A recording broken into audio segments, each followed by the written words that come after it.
નમસ્તે વિદ્યાર્થી મિત્રો, પુરુષાર્થ એજ્યુકેશનમાં આપનું સ્વાગત છે. ધોરણ 9ના સામાજિક વિજ્ઞાન વિષયમાં આજે આપણે 15મા યુનિટનો અભ્યાસ કરીશું, જેનું નામ છે જળ પરિવાહ. જળ પરિવાહ શબ્દ એ એક ક્ષેત્રની એટલે કે કોઈ એક ક્ષેત્રની નદી તંત્રની વ્યવસ્થિત પ્રણાલી માટે વપરાય છે.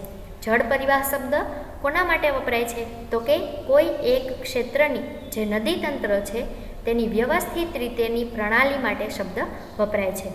ભારતનું ભૂપૃષ્ઠ, ભારતનો જમીન ભાગ જોતા જણાય છે કે એક મુખ્ય નદી અને તેની શાખા નદીઓ જુદી જુદી દિશાએથી આવીને જોડાય છે. એટલે કે ભારતનું ભૂપૃષ્ઠ આપણે જોઈએ તો ત્યારે ખ્યાલ આવશે કે એક મુખ્ય નદી હોય અને તેને અનેક શાખા નદીઓ છે એ જુદી જુદી દિશાએથી આવીને મળતી હોય છે. આ નદીઓનું જળ કોઈ જળાશય, સમુદ્ર કે રણ પ્રદેશને મળે છે. આ નદીઓ છે તેમનું જળ કોઈ જળાશયને, કોઈ સમુદ્રને, તો કોઈક નદીનું જળ રણ પ્રદેશને મળે છે. આ પ્રકારે એક નદી તંત્ર દ્વારા તેનો પ્રવાહ જે ક્ષેત્રમાંથી પસાર થાય તેને નદી બેસિન કહે છે. એટલે કે નદીનું આખું તંત્ર તેના દ્વારા જે નદીનો પ્રવાહ જે ક્ષેત્રમાંથી પસાર થાય છે તેને નદી બેસિન કહે છે. કોઈ પર્વત કે ઉચ્ચ ભૂમિ, ઊંચી આવેલી ભૂમિ નદીઓના જળ પરિવાહને એકબીજાથી અલગ કરે છે, જેને જળ વિભાજક કહે છે. હવે જ્યારે નદી વહેતી હોય તો પર્વત આવી જાય અથવા તો ઊંચો ભૂમિનો ભાગ આવી જાય તો નદીનો પ્રવાહ છે તે ત્યાંથી બીજી દિશામાં જાય છે. એટલે કે પર્વત કે ઉચ્ચ પ્રદેશ નદીઓના જે જળ પરિવાહ છે તેને એકબીજાથી એટલે કે બે નદીઓના જળ પ્રવાહને અલગ કરે છે, તો આને જળ વિભાજક કહે છે. વિશ્વમાં સૌથી મોટો નદી બેસિન એમેઝોન નદીનો છે. સૌથી મોટો નદીનો બેસિન, નદીનું ક્ષેત્ર એમેઝોન નદીનો છે. અને ભારતમાં સૌથી મોટો નદી બેસિન ગંગા નદીનો છે. ભારતમાં સૌથી મોટી નદી ગંગા અને તેનો નદી બેસિન સૌથી મોટો છે. અહીં તમે ચિત્રમાં જોઈ શકો છો જળ વિભાજક. અહીં ઊંચો પ્રદેશ છે, હવે નદી છે તે આ તરફ વહે છે અને બીજી નદી છે તે આ તરફ વહે છે. તો આ પ્રવાહ અ અને આ પ્રવાહ બ જે ઊંચા પ્રદેશ અથવા તો પર્વતને કારણે તેમાં અલગ થાય છે એકબીજાથી, એટલે તેને જળ વિભાજક કહે છે. ભારતનો જળ પરિવાહ, ભારતનું જળ પરિવાહ જોઈએ. ભારતના જળ પરિવાહની રચના ભૌગોલિક રચનાના આધારે કરવામાં આવી છે. એટલે કે ભૂમિનો જે ભાગ છે તેના આધારે કરવામાં આવી છે. તેના આધારે ભારતની નદીઓને બે વિભાગમાં વહેંચવામાં આવી છે. પહેલું હિમાલયની નદીઓ અને બીજું દ્વીપકલ્પીય નદીઓ. પ્રાકૃતિક રચનાની વિશેષતાને કારણે, પ્રકૃતિમાં રહેલી જુદી જુદી વિશેષતાઓ છે તેને કારણે ભારતની નદીઓના બે વિભાગ પાડવામાં આવ્યા છે. આને કારણે હિમાલયની નદીઓ અને દ્વીપકલ્પીય નદીઓમાં મોટો તફાવત જોવા મળે છે. પ્રકૃતિના આધારે, તેની વિશેષતાના આધારે જે બે ભાગ પાડવામાં આવેલા છે હિમાલયની નદીઓ અને દ્વીપકલ્પીય નદીઓ, તેમાં ઘણો બધો તફાવત જોવા મળે છે. હિમાલયની નદીઓમાં જળ પ્રવાહ કાયમી જોવા મળે છે. હિમાલયની નદી છે તેમાં પાણીનો પ્રવાહ કાયમી જોવા મળે છે. તેમાં 12 માસ જળ પ્રવાહ રહે છે. હિમાલયની નદીઓ 12 માસ વહેતી રહે છે, કેમ કે ચોમાસામાં વરસાદના કારણે વહે છે. ઉનાળામાં બરફના શિખરો પીગળવાના કારણે તળેટીમાં જળ જથ્થામાં વધારો થાય છે, એટલે નદી વહે છે અને તેમાં વધારો થાય છે. હિમાલયની મુખ્ય બે નદીઓ છે, સિંધુ અને બ્રહ્મપુત્રા. હિમાલયની મુખ્ય કઈ નદીઓ છે? બે નદીઓ છે, સિંધુ અને બ્રહ્મપુત્રા. આ પર્વતમાળાના ઉત્તરના ભાગમાંથી હિમાલયની જે પર્વતમાળા છે 3, ઉત્તર તરફ આવેલી બૃહદ હિમાલય, મધ્યમાં આવેલી મધ્ય હિમાલય અને દક્ષિણમાં આવેલી સૌથી નાની હિમાલય.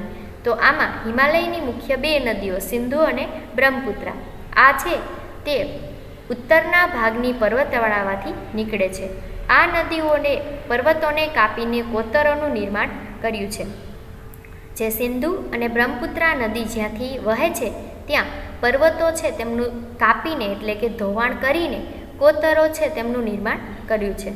હિમાલયની નદીઓ તેના ઉદ્ગમ સ્થાનેથી નીકળીને, હિમાલયની નદીઓ તે જ્યાંથી નીકળે છે ત્યાંથી સમુદ્રને મળતા સુધી ઘણો બધો લાંબો રસ્તો પસાર કરે છે. આપણે તેમાં જોઈએ, આ નદીનો સ્ત્રોત છે, ઉપરનો તરફ ભાગ એટલે ઉપરવાસ કહેવામાં આવે, આ મધ્ય ભાગ છે એને મધ્ય ભાગ કહેવામાં આવે, સર્પ આકારે વહે છે એટલે વિસર્પણ તરીકે ઓળખાય છે. ત્યાર પછી નીચે તરફ જમીન તરફનો સીધો ભાગ એટલે હેઠવાસ કહે છે. ત્યાર પછી સરોવર છે તેને મળી જાય છે, અને સરોવર પાસે નદી જ્યારે મળે છે ત્યારે ત્રિકોણ આકારની પહોળા વિસ્તારમાં છે તે રચના કરે છે, જેને ડેલ્ટા કહે છે. અહીં નાળ આકારનું સરોવર છે, જેવી રીતે ઘોડાની નાળ યુ આકારની હોય તેવી રીતે નાળ આકારનું સરોવર જોવા મળે છે. અહીં તમે જોઈ શકો છો કે મુખ્ય પ્રવાહ અને સહાયક નદી. મુખ્ય પ્રવાહ એટલે કે મુખ્ય નદી જે હતી તેને અન્ય જુદા જુદા સ્થળેથી નદી મળે છે, તો તે તેની સહાયક નદી છે. આની આધારે આ વૃક્ષાકાર રૂપ રચના દેખાય છે. આ નદીની રચના કેવી દેખાય છે? તો કે વૃક્ષાકાર. પછી આ નદીને, આવા પ્રવાહને અવરોધક શૈલ કટક કહે છે, એટલે કે જાળી આકાર રૂપ રચના છે. જાળી આકાર રચના એટલા માટે કે મુખ્ય નદી છે તેને સહાયક નદી મળે છે અને જાળી જેવી રચના કરે છે, જેને જાળી આકાર રચના કહે છે. આયતાકાર એટલે કે કોઈ પણ મુખ્ય નદીને સહાયક નદી જ્યાં મળે ત્યાં 90 અંશનો ખૂણો કાટખૂણે મળતી હોય તો તેને કારણે જે રચના થાય તેને આયતાકાર રચના કહે છે. મધ્યમાં શિખર જ્યાં હોય ત્યાંથી શિખરમાંથી જે નદીઓ પસાર થતી હોય તે તેના ઢાળ અનુસાર વહે છે, તેથી કેન્દ્ર ત્યાગી રૂપરચના છે. હવે આપણે તેના વિશે વિસ્તૃત માહિતી જોઈએ. આકૃતિ છે તે જોઈ લીધી. નદી પરિવાહની 3 અવસ્થા છે. નદી પરિવાહની પહેલું ઉપરવાસ, મધ્ય ભાગ અને હેઠવાસ.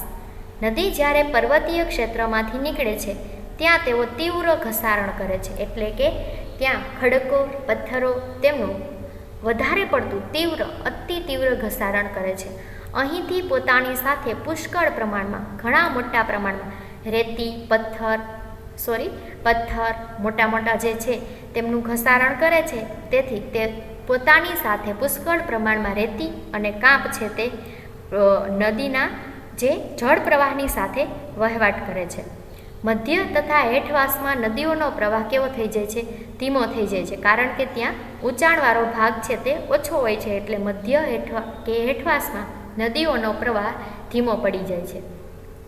અહીં તેઓનું અપવહન વિસર્પી એટલે કે સર્પાકાર જોવા મળે છે.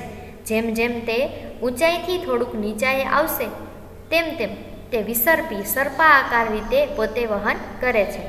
નદીઓના વિસર્પણને કારણે તથા પૂરના પ્રભાવથી મેદાનોમાં ઘોડાની નાળ જેવા નાળ આકાર છે સરોવરની રચના થાય છે. નદીઓ જે વિસર્પણ આકારે વહે છે અથવા તો જ્યારે ભારે વરસાદ પડે તો તેના પૂરના કારણે મેદાનો છે ત્યાં જ્યારે નદીનો પ્રવાહ આવશે ત્યારે ઘોડાની નાળ જેવા આકારે તે ઘોડાની નાળ જેવા આકારના સરોવર છે તેમની રચના કરે છે. મુખપ્રદેશ એટલે કે ઉદ્ગમ બિંદુ નહીં, મુખપ્રદેશ આગળ નદી અનેક શાખાઓમાં વિભાજિત થાય છે. મુખપ્રદેશ એટલે કે કોઈ સરોવર કે કોઈ દરિયો છે તેને જ્યારે નદી મળે તે તેનો મુખપ્રદેશ કહેવાય. તો તેની આગળ નદી છે તે અનેક શાખાઓ, ઘણી બધી શાખાઓમાં વિભાજિત થાય છે. ત્યાં તેનો વિસ્તાર પહોળો થાય છે. કાળક્રમે સમય અનુસાર આ વિભાજન ભાગ કેવો? તો કે ત્રિકોણ આકારના અતિશય ખૂબ જ ફળદ્રુપ ભાગમાં રૂપાંતરિત થાય છે, જેને ડેલ્ટા તરીકે ઓળખવામાં આવે છે. દ્વીપકલ્પીય નદીઓ મોસમી છે. દ્વીપકલ્પીય નદીઓ એટલે તો કે ભારતના મધ્યથી લઈને દક્ષિણ તરફના રાજ્યોમાં વહેતી નદીઓ જે દ્વીપકલ્પીય નદીઓ કહે છે. દ્વીપકલ્પ એટલે શું? તો કે તેની ત્રણેય બાજુઓ પાણીથી ઘેરાયેલો પ્રદેશ છે અને તે વિસ્તારમાં વહેતી નદીઓ દ્વીપકલ્પીય નદીઓ. તે મોસમી છે, મોસમ અનુસાર વહે છે, કારણ કે તેનો જળ જથ્થો કારણ કે આવા નદીમાં જે જળનો જથ્થો છે તે માત્ર વરસાદ આધારિત હોય છે. જ્યારે ચોમાસું હોય ત્યારે આવી નદીઓ ખૂબ જ વધારે પાણી પ્રવાહ સાથે વહે છે. શુષ્ક ઋતુ એટલે કે ઉનાળો કે શિયાળાનો જ્યારે શરૂઆત થાય તે ઋતુ દરમિયાન તેનો પ્રવાહ કેવો થઈ જાય છે? ઘટી જાય છે, અથવા તો અમુક નદીઓનો પ્રવાહ બંધ થઈ જાય છે. હિમાલયની નદીઓની સરખામણીમાં, હિમાલયની જે નદીઓ છે તેની સરખામણીમાં દ્વીપકલ્પની નદીઓની લંબાઈ પણ ખૂબ જ ઓછી, તેમજ આ નદીઓ ઊંડી નહીં પરંતુ ઓછા, તેમાં પાણી છે તે ઓછું હોય છે, છીછરી હોય છે. ભારતની પ્રકૃતિ આધારિત રચના તેમજ પહાડોના ઢોળાવના કારણે મોટાભાગની દ્વીપકલ્પીય નદીઓ પશ્ચિમ ઘાટમાંથી નીકળી પૂર્વ તરફ વહી મોટાભાગની દ્વીપકલ્પની નદીઓ પશ્ચિમ ઘાટમાંથી નીકળી પૂર્વ તરફના રાજ્યોમાં વહી અને પૂર્વ તરફ આવેલી જે બંગાળાની ખાડી છે તેને મળે છે. દ્વીપકલ્પીય નદીઓ માટે પશ્ચિમ ઘાટ એ મુખ્ય જળ વિભાજક બને છે. પશ્ચિમ ઘાટ છે એ દ્વીપકલ્પીય નદીઓ માટે જળ વિભાજક એટલે કે જળનું વિભાજન કરનાર મુખ્ય ઘાટ તરીકે ઓળખાય છે. મુખ્ય નદી અને તેની શાખા નદીઓની ગોઠવણી નીચે પ્રમાણે જોવા મળે છે. એમાં પહેલું છે વૃક્ષાકાર પ્રણાલી, બીજું છે ઝાડિયાકાર પ્રણાલી, આયતાકાર પ્રણાલી અને કેન્દ્ર ત્યાગી પર્વતાકાર પ્રણાલી. પહેલું જોઈએ વૃક્ષાકાર. મુખ્ય નદી અને તેની શાખા નદીઓની ગોઠવણીથી એક વૃક્ષની ડાળીઓ જેવી સુંદર રચના થાય છે. તેને વૃક્ષાકાર નદી રચના તરીકે ઓળખવામાં આવે છે. જેમ કે ગંગા નદી છે એ જ્યારે હિમાલયમાંથી નીકળે છે ત્યાંથી તેને જે શાખા નદીઓ બીજે જુદા જુદા ક્ષેત્રોમાં મળે છે તેના કારણે તેની ગોઠવણીની જે રચના છે તે વૃક્ષની ડાળી જેવી રચના દેખાય છે, જેને વૃક્ષાકાર નદી રચના તરીકે વૃક્ષાકાર પ્રણાલી તરીકે ઓળખવામાં આવે છે. બીજું છે ઝાડિયાકાર પ્રણાલી. પર્વતીય પ્રદેશમાંથી પર્વતોવાળા વિસ્તારમાંથી નીકળતા જે ઝરણા છે એ પહાડી ઢોળાવને કારણે એકબીજાને મળે છે. ત્યારે તેની રૂપરચના કેવી થાય છે તો કે ઝાડી આકારની બને છે, જેમ કે હિમાલયના ઢોળાવ પરથી નીકળતા અનેક ઝરણા. તો આને કારણે જે નદીની રચના થાય છે તે ઝાડી આકાર પ્રણાલી છે. ત્રીજું છે આયતાકાર પ્રણાલી. મુખ્ય નદી અને તેની શાખા નદીઓ જ્યાં એકબીજાને કાટખૂણે મળતી હોય તો આ નદી રૂપરચનાને આયતાકાર રચના કહે છે. મોટાભાગે ફાટખેણમાંથી વહેતી નદીઓ આ પ્રકારની રચના ધરાવે છે, જેમ કે નર્મદાને જે સહાયક નદીઓ મળે છે તે મોટાભાગની કાટખૂણે મળતી નદીઓ છે, જેથી તેવી રૂપરચનાને આયતાકાર રચના કહે છે. ચોથું છે કેન્દ્ર ત્યાગી પર્વતાકાર પ્રણાલી. પર્વતીય વિસ્તારોમાંથી એક પર્વતની ચારેય બાજુથી ઝરણા ચારે બાજુ નદી રૂપરચના બનાવતા હોય તેને પર્વતાકાર નદી રૂપરચના તરીકે ઓળખવામાં આવે છે. કોઈ પણ પર્વત હોય તો તેને ચારે તરફ નદીનો ઝરણા છે તે વહેતા હોય અને આ ઝરણા છે તે નીચાણવાળા ભાગમાં નદી તરીકે ઓળખાતા હોય. તો આને કારણે જે રચના બને છે તેને કેન્દ્ર ત્યાગી અથવા તો પર્વતાકાર પ્રણાલી કહે છે. જેમ કે સૌરાષ્ટ્રની નદીઓ, ગુજરાતમાં આવેલું સૌરાષ્ટ્ર એટલે કે રાજકોટ, જુદા જુદા રાજ્યો છે, રાજકોટથી લઈને દેવભૂમિ દ્વારકા સુધીના વિસ્તારો છે તે સૌરાષ્ટ્રમાં છે. તો આમાં જે નદીઓ વહે છે તે કેન્દ્ર ત્યાગી પ્રણાલી તરીકે ઓળખાય છે.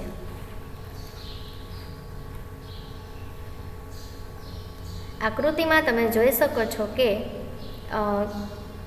અહીંથી લઈને જે કર્કવૃત છે ત્યાંથી લઈને ઉપરની તરફના ભાગમાં વહેતી નદીઓ છે તે હિમાલયની નદીઓ, જ્યારે અહીંથી લઈને નીચેની તરફ દક્ષિણ ભાગમાં વહેતી નદીઓ એટલે કે દ્વીપકલ્પીય નદીઓ. ભારતનો નકશો છે તે તમને બરાબર યાદ હશે કે ભારતના નકશામાં પૂર્વ તરફના વિસ્તારમાં બંગાળાની ખાડી, દક્ષિણ તરફ હિન્દ મહાસાગર, પશ્ચિમ તરફ છે તે અરબ સાગર આવેલો છે. અરબ સાગરમાં લક્ષદ્વીપના ટાપુઓ, પૂર્વ તરફ બંગાળાની ખાડીમાં અંદમાન નિકોબારના ટાપુઓ. ત્યાર પછી આપણે અહીં નદીઓ વિશે જોવાનું છે. તો નદીઓના જે નદીઓ વિશે આવશે ત્યારે આપણે તેની આકૃતિમાં તે ક્યાંથી વહે છે તે આપણે જોઈશું. પેલું છે હિમાલયની નદીઓ. હિમાલયની નદીઓમાં સિંધુ, ગંગા તથા બ્રહ્મપુત્રા હિમાલયમાંથી નીકળતી મુખ્ય નદીઓ છે. તમે આકૃતિમાં જોઈ શકો છો કે હિમાલયમાંથી નીકળતી સિંધુ, ત્યાર પછી બ્રહ્મપુત્રા અને ગંગા, આ નદીઓ છે તે હિમાલયની મુખ્ય નદીઓ છે. આ નદીઓ લાંબી તેમજ ઘણી બધી શાખા નદીઓ તેમને મળે છે. કોઈ એક મોટી નદી તથા તેની શાખા નદીઓ એકબીજાને મળે ત્યારે જે સ્વરૂપ રચાય છે તેને જળ પરિવાહ પ્રણાલી કહેવામાં આવે છે. કોઈ એક નદી જ્યારે વહેતી હોય અને તેને ઘણી બધી શાખા નદીઓ મળે અને તેને કારણે જે સ્વરૂપની રચના થાય તેને જળ પરિવાહ પ્રણાલી તરીકે ઓળખવામાં આવે છે. પહેલું જોઈએ સિંધુ નદી પ્રણાલી. સિંધુ નદી અને તેને સહાયક નદીઓ વિશે માહિતી. સિંધુ નદીનું ઉદ્ગમ સ્થાન તિબ્બતમાં આવેલા માનસરોવરની નજીક છે. સિંધુ નદી છે તેનું ઉદ્ગમ સ્થાન ક્યાં છે? તો કે તિબ્બતમાંથી સિંધુ નદી છે તેનું ઉદ્ભવ સ્થાન છે. અહીં તમે જોઈ શકો છો કે આ સિંધુ નદી છે તે માનસરોવરથી નજીક સિંધુ નદીનો ઉદ્ભવ થાય છે તિબ્બતમાંથી. આ તિબ્બતનો વિસ્તાર છે, અહીં ચીનનો વિસ્તાર છે. અહીંથી સિંધુ નદીનો ઉદ્ભવ પામે છે. ત્યાંથી લઈને ભારતમાં ઉત્તર તરફ વહે છે. ત્યાંથી લઈને પછી પશ્ચિમ તરફ વહેવાનું શરૂ કરે અને પાકિસ્તાનમાં જશે. ત્યાંથી છેલ્લે બંગાળાની ખાડીને મળે છે, અરબ સાગરમાં મળે છે.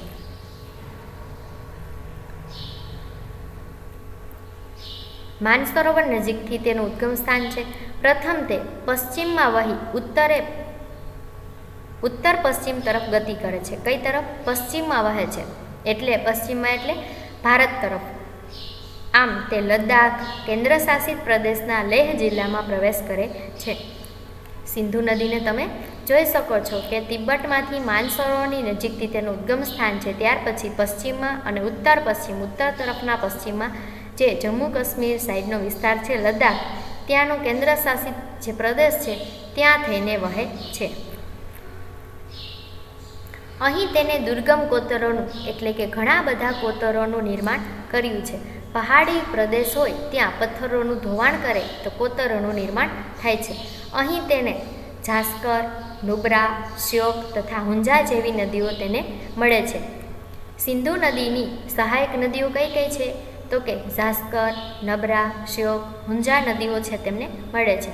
સિંધુ નદી બાલ્ટિસ્તાન તથા ગિલગિટ ક્ષેત્રમાં વહી અટક આગળ પર્વતીય ક્ષેત્રમાંથી બહાર નીકળે છે.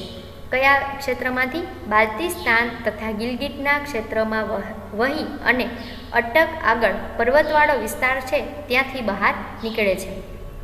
ત્યાંથી તેને સતલુજ, બિયાસ, રાવી, જીનાબ અને ઝેલમ આ તેમને મળતી સહાયક મુખ્ય નદીઓ છે. આ 5 નદીઓ છે તે પાકિસ્તાનના મિથાનકોટ પાસે સિંધુ નદીને મળે છે. સતલુજ, બિયાસ, રાવી, ચિનાબ અને ઝેલમ આ 5 તેમની સહાયક નદીઓ છે.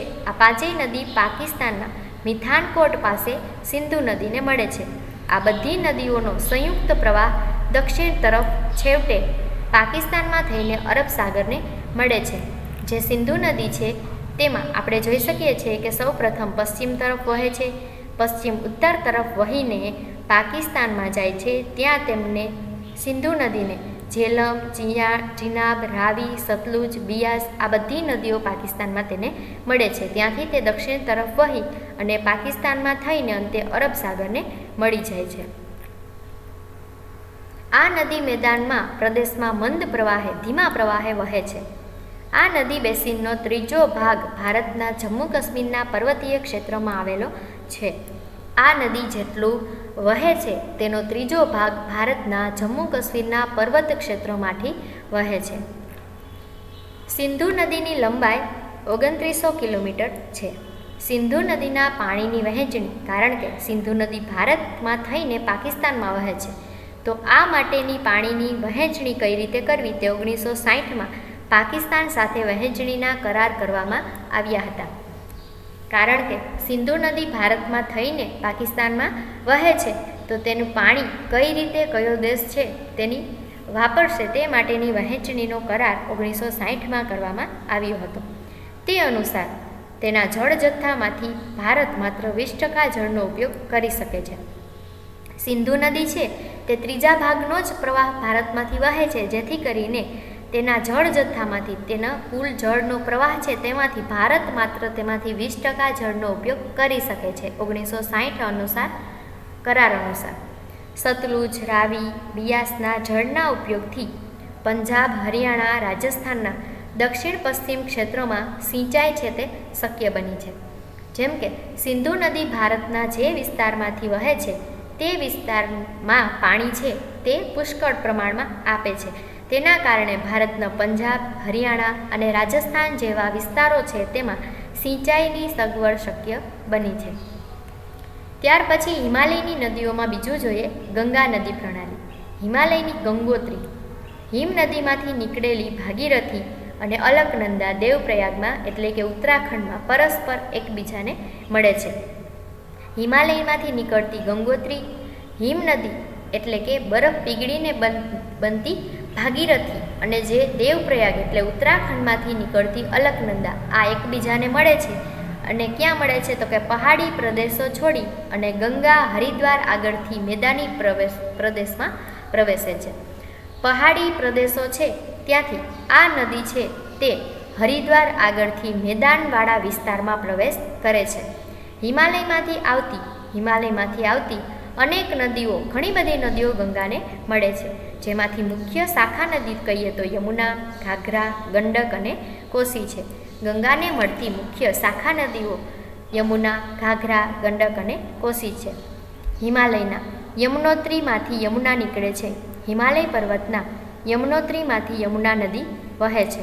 આ નદી ગંગાને જમણી બાજુ વહીને અલ્હાબાદ પાસે ગંગામાં ભળી જાય છે.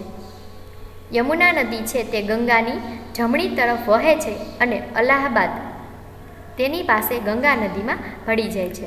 અહીં આપણે ચિત્રમાં જોઈ શકીએ છીએ કે ગંગા નદી છે તે આ ગંગા નદી છે એ ગંગા નદીની જમણી તરફ છે તે યમુના નદી વહે છે અને યમુના નદી છે તે ગંગાને અલ્હાબાદ પાસે છે તે મળી જાય છે. ત્યાર પછી ગંગા નદી છે તેને સહાયક નદીઓ આપણે જોઈ શકીએ છીએ. ગંડક, ઘાઘરા, સોણ અને કોસી આ બધી તેમની ગંગા નદીની મુખ્ય સહાયક નદીઓ તરીકે ઓળખવામાં આવે છે. ફરીથી આપણે જોઈએ, આ નદી ગંગાની જમણી બાજુ વહીને અલ્હાબાદ પાસે ગંગામાં ભળી જાય છે.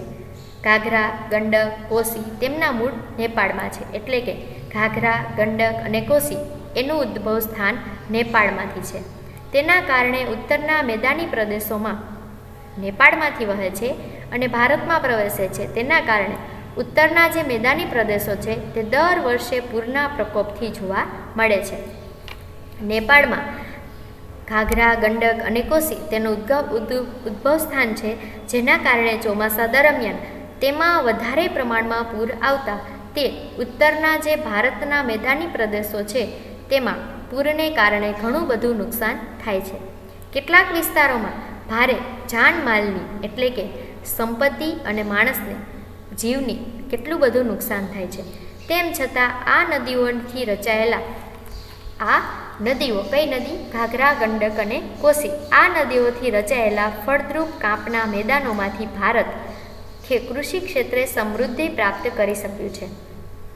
આ નદીઓના કાપથી જમીન છે તે ખૂબ જ ફળદ્રુપ બની છે અને ફળદ્રુપ જમીનમાંથી ભારત ખૂબ જ વધારે પ્રમાણમાં પોતે છે તે ઉત્પાદન મેળવી શકે છે, એટલે કૃષિ ક્ષેત્રે સમૃદ્ધિ પ્રાપ્ત કરી શક્યું છે. દ્વીપકલ્પીય ઉચ્ચ પ્રદેશમાંથી નીકળતી કેટલીક નદીઓ ચંબલ અને બેતવા યમુનાને તથા સોણ ગંગા નદીને મળે છે. દ્વીપકલ્પીય પ્રદેશોમાંથી નીકળતી નદીઓ પણ યમુના નદીને અને યમુના નદી ગંગાને તથા સોણ નદી ગંગાને મળે છે. આ નદીઓ અર્ધશુષ્ક એટલે કે જ્યાં પાણી ન હોય તેવા ક્ષેત્રોમાંથી નીકળે તેમજ તેમની લંબાઈ પણ ઓછી છે. તેઓનો જળ જથ્થો દ્વીપકલ્પીય નદીઓ છે તેમાં જળનો પ્રવાહ પણ મર્યાદિત છે. ઉત્તર અને દક્ષિણ વિસ્તારમાંથી મળતી નદીઓનો સંયુક્ત પ્રવાહ આગળ વધીને બે ભાગમાં વહેંચાય છે. એક ફાટો છે તે બાંગ્લાદેશમાં અને તેને પદ્માના નામે ઓળખવામાં આવે છે. ગંગા નદી છે તે ધીમે ધીમે ઉત્તર તથા દક્ષિણમાંથી મળતી નદીઓ સાથે જ્યારે આગળ વધે છે તેમ તેના બે ભાગ પડે છે. એક ભાગ છે ગંગા નદીનો બાંગ્લાદેશમાં પ્રવેશ કરે છે, જ્યાં તેને પદ્માના નામે ઓળખવામાં આવે છે. તો ગંગા નદીનો બીજો ફાટો છે તે પશ્ચિમ બંગાળમાં ભાગીરથી કે હુગલીના નામે ઓળખાય છે. ગંગા નદીને પશ્ચિમ બંગાળમાં કયા નામથી ઓળખવામાં આવે છે તો કે ભાગીરથી કે હુગલીના નામથી ઓળખવામાં આવે છે. છેવટે આ બંને પ્રવાહો છે તે બંગાળાની ખાડીને મળે છે. ગંગા નદીના બંને જે પ્રવાહો જુદા થયા હતા તે છેવટે પૂર્વ તરફ આવેલી બંગાળાની ખાડી છે તેને ગંગા નદી મળી જાય છે. ગંગાનો પ્રવાહ બાંગ્લાદેશમાં પદ્માના નામે ઓળખાય છે. અહીં તે બ્રહ્મપુત્રા નદીના પ્રવાહની સાથે ભળી જાય છે.